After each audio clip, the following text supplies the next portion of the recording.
Well, thank you for inviting us back. It was a pleasure to be with you about a year ago, and thank you for being so gracious with my colleague Fazali Rana, our staff biochemist. And I'd like for him sometime to share his testimony too. He was raised in an Islamic home. His dad was an Islamic physicist, but you heard a little bit yesterday how it was his research in biochemistry that led him to become a Christian.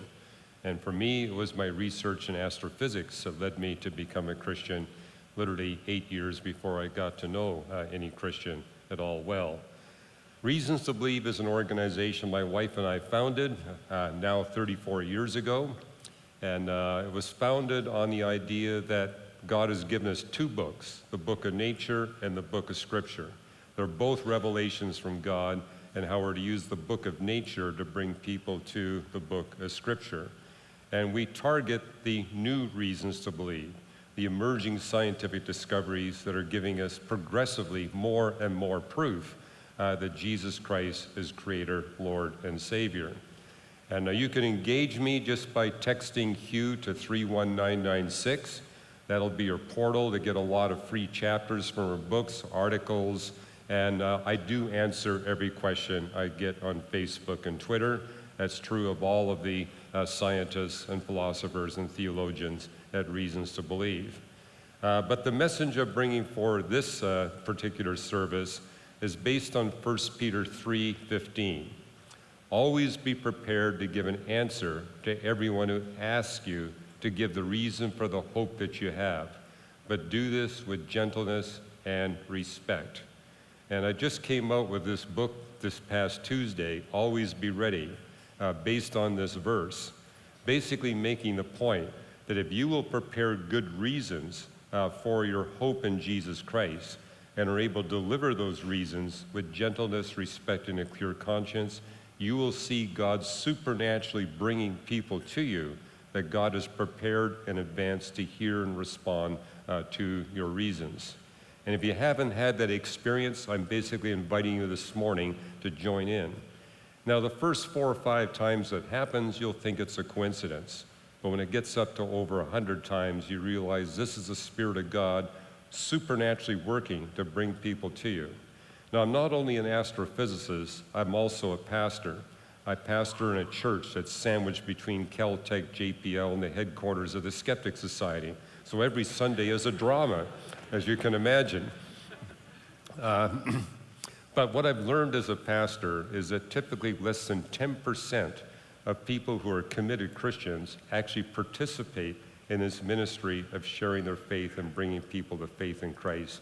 And my goal this morning, I know this church is above 10%, but I want to push it up much higher.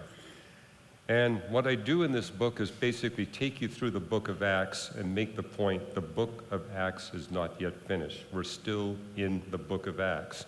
God performs miracles in today's work of evangelism, just like he did in the first century. And the rest of the book is filled with stories from my own life, but also that of other people that have been working with us, including skeptics. There was a gentleman on our staff who was very skeptical of my stories. I just invited him to come with me, and it happened to him too, and he's no longer a skeptic. In fact, we got his stories in the book. But I'm going to share with you 2 stories. One is about a scientist, but I'm going to begin with one that's a non-scientist, because I don't want you to think this only happens to scientists. It happens to everybody. The promise of the book of Acts is for everyone, and likewise 1 Peter 3:15. Now, I do a lot of travel, and I've been using Uber to get to airports. I mean, how many of you have ever used Uber, okay? All right. And I got picked up by Marco, and I was on my way to LAX, and he picked me up and said, I hope you allowed lots of time, because it's going to take us twice as much time to get to the Los Angeles airport. And I said, yeah, I've allowed lots of time. I was aware that this morning there could be some bad traffic issues. So we got going. He was rather loquacious. And I found out, for example, that Marco had been raised in a Catholic home, abandoned Catholicism. And I said, why did you abandon Catholicism? And he says, well, we weren't allowed to ask questions, and I had problems with the Trinity and the Genesis, and I basically abandoned it because everybody knows that science has disproven the Christian faith in the Bible. And I said, well, have you ever talked to a scientist that actually believes that the Bible is the inspired and inerrant word of God? He says, I don't think such a scientist exists. And I said, well, you're actually taking one to the airport. And he says, well, you're kidding. Who are you? So we got to talking. Anyways, it took us almost, normally it's 45 minutes for us to get to the LAX from where I live. It took 2 hours that morning, but we talked for the entire 2 hours. The questions he had about Genesis were answered. The questions he had about the Trinity, in fact, I told him, the Trinity only makes sense, science only makes sense if God is triune. He says, you mean from science alone you can establish the doctrine of the Trinity? I says, yes. He says, you got to tell me about it. And so the conversation just got picked up. He got more and more excited. When we got to the airport, he said, you have enough time, right? And I says, yes. He says, can I take 10 more minutes? So we just sat there at the drop-off spot, and we kept on going. And he says, okay, before you leave, what are the first 3 books that you've written that I need to read and in what order? So we talked about that. I gave him my card. Our dialogue is continuing. That's Marco's story. If you want to read the details, it's actually in a chapter in this book. The chapter we're actually giving away for free. If you go to reasons.org/Ross, you can get chapter 10 of this book, which is basically about my airplane stories. And it's such that almost every time I fly, I get an encounter. In fact, there's a story in there about a woman, and then we're in the airport waiting area. She had 4 young children with her, and she came to me and said, will you take care of my 4 kids? So she dumped the 4 kids on me with all of her luggage and went off, says, I got to get food, and so I said, fine. But I knew that when she came back that she was going to be somewhat beholden to me. In fact, I was a little bit concerned that I might permanently have her 4 kids, but that didn't happen.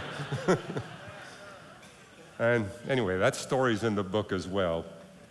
But again, reasons.org/Ross, you can get that free chapter of the book, and the book is out there at the table if you want to get the whole book. But I really want to focus on another story. And I was in the San Francisco airport, and the flight kept getting delayed, and finally they called my name. And that's always bad news. That means you're probably going to get bumped. But I went up to the counter, and she said, are you flying alone? I says, yes, I am. And she says, well, there's a family here with children. Can we change your seat? And I said, yeah, you can give me any seat you want. And so she handed me a new seat. And I looked at it, and the seat was, 2A, which meant I was in first class. I never get to fly first class, and now I'm flying first class. So I get into the airplane, and this gentleman sits beside me, and he introduces himself, and he says, I'm a quantum physicist from Germany. I never fly first class, but I'm being flown up to consult with Microsoft, and they insisted on flying me first class. And he says, I'm also an atheist and a skeptic. Now, it's quite rare when people introduce themselves right off the bat like that. And he said, well, then who are you? And I said, well, I'm not a quantum physicist. I'm an astrophysicist. I'm not from Germany. I'm from Canada. I'm not a skeptic or an atheist. I'm a Christian. And he says, this is going to be a really interesting flight. So do you mind if I ask you some questions? And so he began to ask questions. And the first question he asked, probably one you heard of, if God exists and wanted to create a place for us human beings, why all these other useless galaxies? There's 200 billion galaxies in the universe. And if God was just wanting a spot for us, then this all seems like such a huge waste. Have any of you ever heard that question? Why this vast universe?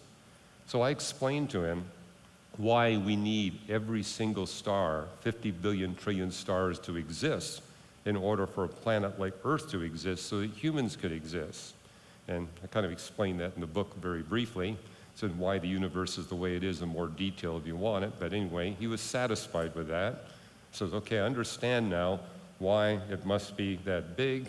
But then he says, I got more questions about the size of the universe, and basically made the point, well, in addition to it being necessary to get a planet like Earth, the greater the mass of the universe, the more hydrogen gets fused into helium during the first few minutes after the cosmic creation event.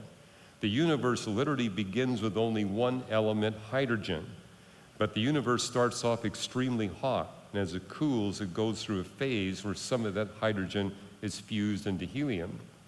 However, if you make the universe a little bit less massive than what it is, less than what you would get with 200 billion galaxies, you only get these two elements in the periodic table. All you get is hydrogen and helium. Now, how many of you have taken chemistry, okay, in high school or college? Can you imagine how much easier it would be to pass chemistry if there's only hydrogen and helium? I mean, they don't even bond together, so chemistry would be a really easy class to take. All right, but if you make the universe slightly more massive, what happens is when stars form, they immediately transform all that hydrogen and helium into elements that are heavier than iron. You'd only have elements heavier than iron. You notice in both cases, you got no carbon, no oxygen, no nitrogen, no phosphorus, and no possibility for physical life. The universe must be exquisitely fine-tuned in terms of both of its size and its mass in order to make life possible. Now, he said, okay, I'm okay with that one, and this is why chemistry is so difficult to pass, because we got all these elements. Also explained to him why we need the universe to be exactly the size and the mass that it is, so it'll expand at the right rate to get planets. If it's not massive enough, the universe expands so fast, all you get is gas, no stars. If you expand it too slowly, all you get is black holes and neutron stars. The mass density must be precisely what it is in order to get stars and planets. So for two reasons, the universe must have an incredibly fine-tuned total mass and total size in order to get stars and planets and to get the elements we need for life. Now, he says, okay, then you gotta ask me, you gotta answer another one. Why is the universe so old? I mean, if God wanted human beings, why does he need 13.8 billion years? And I said, well, you're a quantum physicist, I'm an astrophysicist. What's really interesting is that if God had placed us here any earlier in the history of the universe, light from the cosmic creation event wouldn't have adequate time to travel on the surface of the universe and reach our telescopes. We astronomers would be ignorant about the cosmic creation event. And I said, have you heard of dark energy? And he says, yeah, I know all about that. And I talked about that yesterday. And I said, well, if God put us here any later in cosmic history, dark energy would be expanding the space surface of where the cosmic creation event is at greater than the velocity of light. We wouldn't be able to see it. We are living at the only time in the history of the universe where we can read 100% of the history book of the universe. And it says, do you think it's possible that somebody wanted us to read 100% of the history book of the universe and made sure we humans were here at the precise time when that is possible? And he says, well, that's intriguing.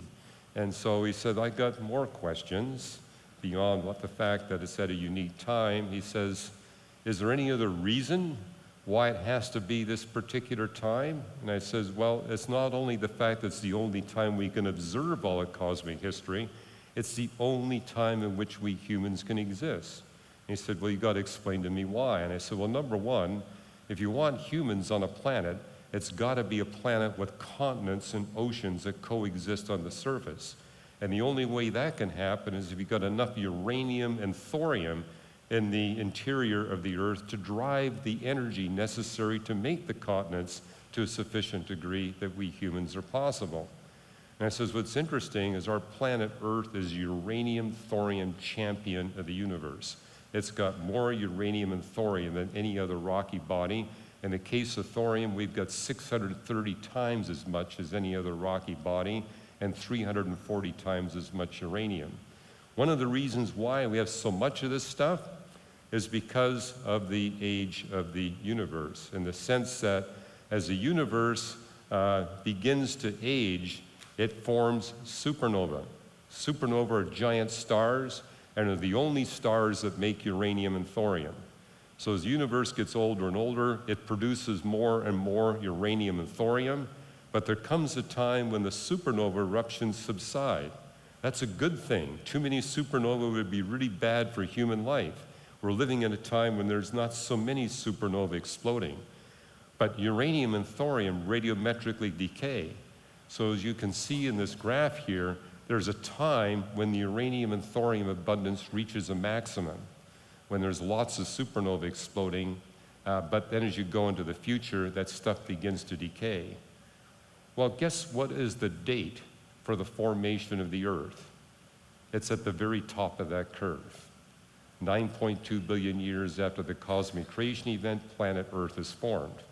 Well, this German quantum physicist said, well, why didn't God just make us 4.5 billion years ago? I said, there's another reason. We need all that uranium, thorium, but we also need the flaring activity of our star to be minimal enough that we humans don't get zapped by the radiation from that flaring activity. And how all stars, as I mentioned yesterday, are like human beings. Stars, like human beings, are unstable when they're young, they're unstable when they're old. They're maximally stable when they're middle-aged. Now, in the case of human beings, the period of our stability is about 50 years or 60 years wide. But for stars, the period of maximum stability necessary for humans to live is less than 0.0001% of its history. There's just a 90,000-year window in the history of the sun's burning cycle where the flaring activity is low enough that we human beings can exist. And just to put this in context, that vertical scale is 1,000,000 times higher than the bottom. We literally have 1,000,000 times less flaring activity now than when the sun was young or where it will be when it's old. So he said, okay, I got another question. Why is the universe so dark? I mean, he was aware that the universe is mostly dark stuff. And I says, well, he said it's probably what, 90% dark stuff? I said, no, it's actually 99.73% dark stuff. The stars, the planets, the gas, that's only 0.27% of all the stuff of the universe. And he said, well, again, if there's a God, then why all this wasted dark stuff? And I said, well, all that wasted dark stuff is crucial in order to make possible the existence of those stars and planets on which life can exist. So we talked about the cosmic inventory of dark stuff, but we wound up talking about how much it has to be fine-tuned. He says, okay, what degree of fine-tuning do you need in order for us humans to exist? And I said, the dark stuff has to be fine-tuned to 1 part in 10 to the 122nd power. That's 122 zeros after the 1. To put that in context, the total number of protons and neutrons in the universe is 10 to the 79. So this is a number way, way larger than the total number of protons and neutrons in the universe. Or as I said on Friday, we can compare the fine-tuning of the dark stuff of the universe to make human life possible, or any kind of life possible for that matter, to the very best example of human engineering design achievement, which in my opinion is the LIGO gravity wave telescope, the finest machine we humans have ever built. But if we compare the fine-tuning of the dark stuff to the fine-tuning of the epitome of human achievement, the dark stuff is fine-tuned to a factor of 10 trillion times greater than the very best example of human achievement. And so I was sharing with this quantum physicist how that suggests, at a minimum, that the one who created and designed this dark energy is at least 10 trillion times more intelligent and more knowledgeable than the Caltech and MIT physicists that actually invented and designed this amazing machine. And I was at Caltech for 5 years, and I said, I know these people. They're not dumb. They're very brilliant people. But the one that designed dark energy so that we could exist is orders and orders of magnitude more intelligent and more knowledgeable, more creative, more powerful, or to put it another way, better funded than the US government that actually financed this project. Because he was struggling with the idea, okay, I can see from what you're saying that there must be a a God that transcends creation, but why a personal God? And I says, well, this shows that it must be a personal God, because only a personal being can manifest the attributes of intellect, knowledge, creativity, and power. And he said, okay, I get that. But he said, what about the Copernican Principle?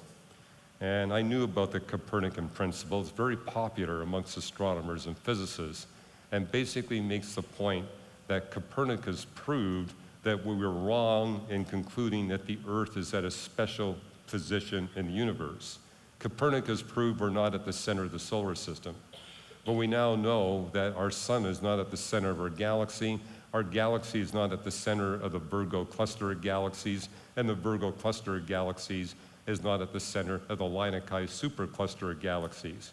So he says, there's nothing special about the Earth. I says, well, we're not in a central location. We are in a very special location. And pointed out, for example, yes, we're not at the center of our galaxy, but notice we're just inside the co-rotation distance. And he said, what is that? And I says, that's the distance from the center of the galaxy where a star would go around the galaxy at the same rate that the spiral structure rotates. And only if we're at that position are we in a safe enough location where we could avoid crossing spiral arms so frequently that it would be a problem for us. And he said we're just inside the co-rotation distance. He said if we're exactly at the co-rotation distance, then we're going to get mean motion resonances that will kick us out of that place. But if we're just inside, we're going to be in a stable location, and it's literally the only location in our Milky Way galaxy where we human beings can exist. But simultaneously, it's the only location where we astronomers can actually observe the entirety of the universe. Notice we're far enough away from the center of the galaxy where the night sky is not blinded by all those stars at the center of the galaxy. That's half the stars in our galaxy.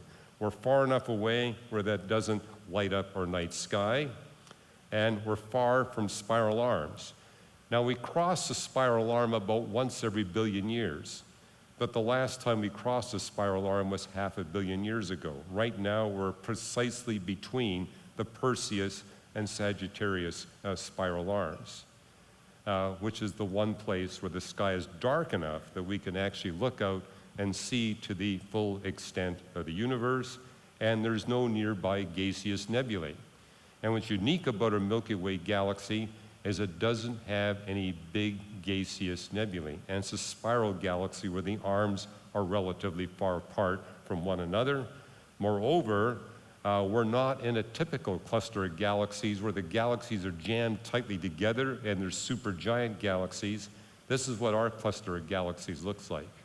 Life is only possible in a cluster of galaxies, but we live in a galaxy cluster like no other, where there's no giant galaxies, there's only two big galaxies, and those two big galaxies are far enough apart that astronomers in our galaxy can look out and see the entirety of the universe.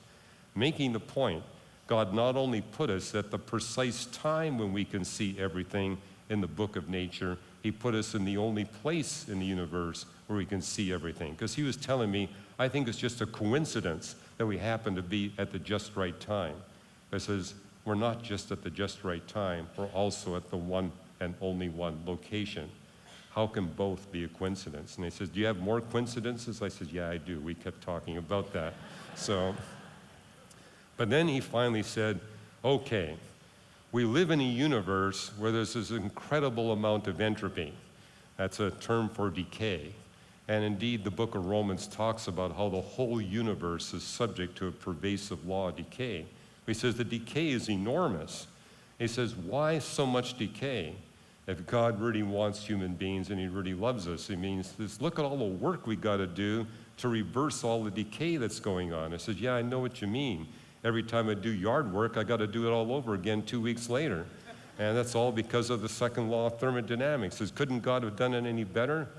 I says, well, let's actually look about this second law. And being a physicist, he was quite familiar with this, where he says, notice that the rate of decay is exactly what you need for stars and planets to form. If you got less decay, you're not going to get stars and planets, you're going to get black holes. But if you got more decay, all you're going to get is gas. The rate of decay is precisely fine-tuned so we can get the stars and planets that life requires. It also is exquisitely fine-tuned so that we can digest our food. If the rate of decay were less or more, we would not be able to consume food from plants and be able to perform any kind of work.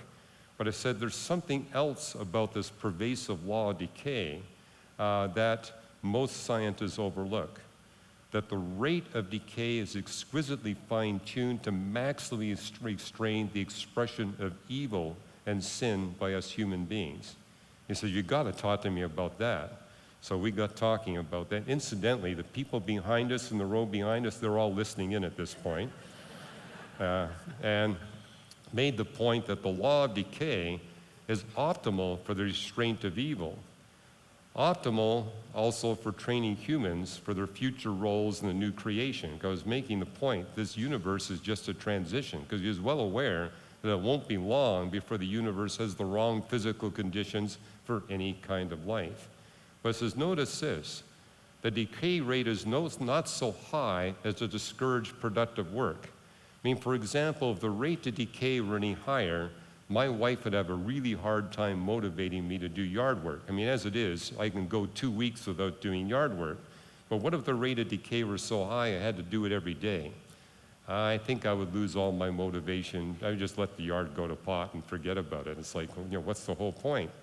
But the rate of decay is not so high as to discourage us. I mean, the cars we drive, for example, are good for 5 to 10 years. Decay will eventually wear them out, but it's not as bad as what we could. But notice that the decay rate is not so low as to let human sin go unrestrained.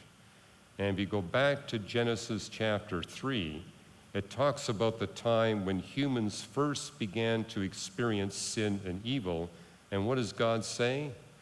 Because of your sin and evil, from now on, you're going to experience more pain, more work, and more wasted time.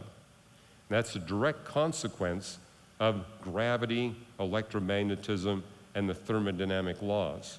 The laws of physics are set up in such a way that the more evil we humans commit, the more work we have to do, the more pain we experience, the more time we're going to waste to undo the damage that is caused by all of our sin and evil, and that acts as a powerful constraint. In fact, when my sons were growing up, I was explaining to them why I was disciplining them.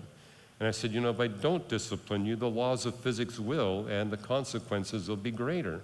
And they told me many years later in their 20s that the most unpleasant part of the discipline that I took them through were all my lectures on the laws of physics. And that's another story.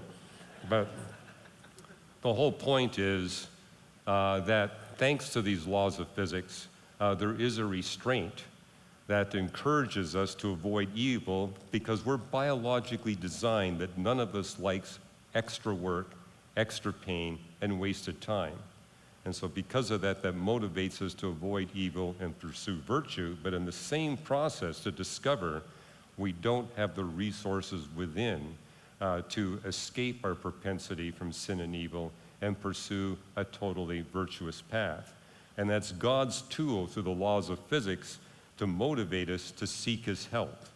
And the promise we get in the Bible is we seek his help, he guarantees that we will overcome the sin and evil within us. But it's all thanks to the law. And notice this, what it says in the book of Romans and Revelation. The moment that sin and evil are conquered and permanently removed by our Creator, we enter into a realm where there's no thermodynamics, no gravity, no electromagnetism.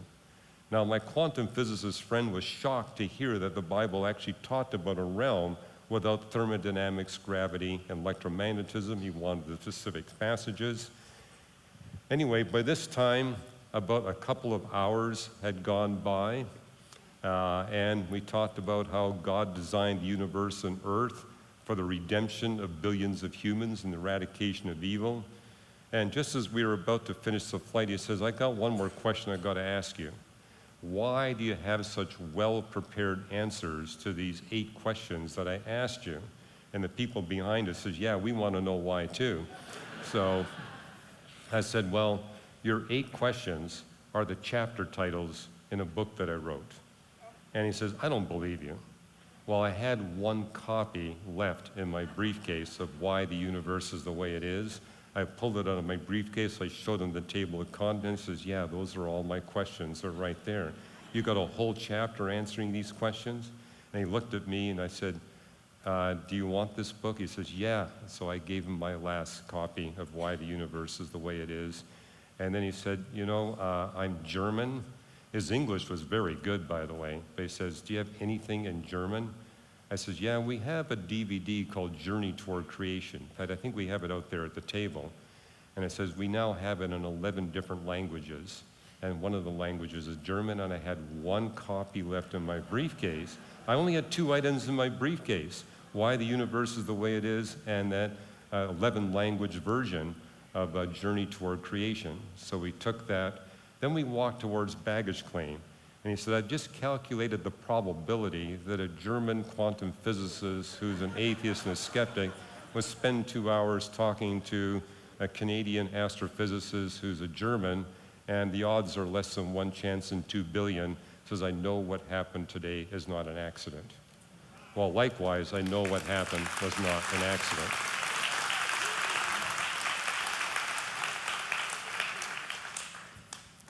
And likewise, we're giving away a free chapter out of Why the Universe is the Way It Is, so you can pick that up. The whole book is out there at the table.